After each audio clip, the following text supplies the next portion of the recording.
సాయి కృష్ణ కేసులో సిట్ దర్యాప్తు వేగవంతం అవుతోంది. 3 రోజుల విచారణ నివేదికని సిట్ కి సమర్పించారు ఏసీపీ దైవప్రసాద్. సిట్ కి టెక్నికల్ ఆధారాలు, స్టేట్మెంట్లు నివేదిక ఇచ్చారు. కృష్ణలంక పోలీస్ స్టేషన్ కి ఫోరెన్సిక్ బృందాలు వెళ్లాయి. ఏసీపీ నివేదికపై సిట్ చీఫ్ రవిప్రకాష్ సమీక్ష చేశారు. తదుపరి చర్యలపై సిట్ సభ్యులతో సమావేశం ఏర్పాటు చేశారు. రేపటి నుంచి నివేదిక ఆధారంగా దర్యాప్తు చేయనున్నారు.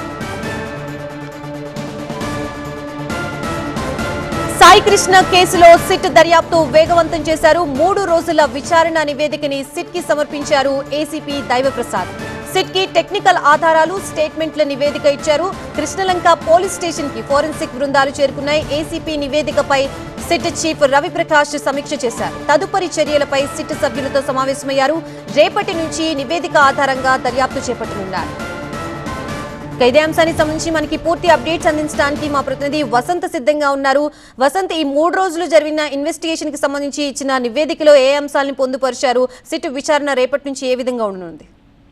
సో ఇప్పటికే ఐఓ ఏసీపీ దైవప్రసాద్ నేతృత్వంలోని బృందం విచారించినటువంటి 3 రోజులుగా సేకరించినటువంటి వివరాల మొత్తాన్ని కూడా సిట్ కు అందజేశారు. సాయి కృష్ణ మిస్సింగ్ మిస్టరీకి సంబంధించినటువంటి వ్యవహారంలో సిట్ ను ఇప్పటికే ప్రభుత్వం నియమించినటువంటి నేపథ్యంలో ఈ కేసులో టెక్నికల్ ఎవిడెన్స్ తో పాటుగా ఫోరెన్సిక్ ఎవిడెన్స్, అలాగే ఇప్పటి వరకు రికార్డ్ చేసినటువంటి స్టేట్మెంట్స్, సాయి కృష్ణ తల్లి విజయలక్ష్మి ఇచ్చినటువంటి కంప్లైంట్ తో పాటుగా ఇప్పటి వరకు ఏసీపీ దైవప్రసాద్ నేతృత్వంలోని బృందం సేకరించినటువంటి అన్ని వివరాలను, ఆధారాలను స్టేట్మెంట్ రూపంలో, డిజిటల్ ఎవిడెన్స్ రూపంలో మొత్తం కూడా సిట్ కు అందజేశారు. ప్రస్తుతం బాపట్ల జిల్లా ఏఎస్పీగా ఉన్నటువంటి, అడిషనల్ ఎస్పీగా ఉన్నటువంటి ఆ సుధాకర్ ఈ కేసును కృష్ణలంక పోలీస్ స్టేషన్ కు వచ్చి పరిశీలిస్తున్నారు, సమీక్ష చేస్తున్నారు. ఈ వివరాల మొత్తం కూడా ఇప్పటికే కొద్దిసేపు క్రితం సిట్ చీఫ్ ఉన్నటువంటి ఐజీ రవిప్రకాష్ కు నివేదిక రూపంలో సమర్పించారు.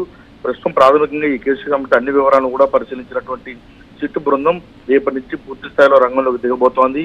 ఈ నెల 29వ తేదీ లోపు ఈ కేసుకు సంబంధించినటువంటి అన్ని అంశాలను ఒక కొలిక్కి తీసుకురావాలని కూడా సిట్ భావిస్తోంది. వాస్తవానికి ఈ నెల 29న ఇటు సాయి కృష్ణకి సంబంధించిన అన్ని వివరాలు కోర్టు ముందు ఉంచాలని ఆదేశాలు జారీ చేసినటువంటి నేపథ్యంలో రాష్ట్ర ప్రభుత్వం సైతం ఇప్పటికే 2 సార్లు ప్యారలల్ గా ఎంక్వైరీ నిర్వహిస్తోంది. ఒకవైపు రాజమండ్రి ఎస్పీ తోటి విచారణకు ఆదేశించింది, మరోవైపు ఐఓగా ఉన్నటువంటి దైవప్రసాద్ నేతృత్వం బృందం ఈ కేసు విచారిస్తుండగా సిట్ ను నియమిస్తూ ఉత్తర్వులు జారీ చేసింది.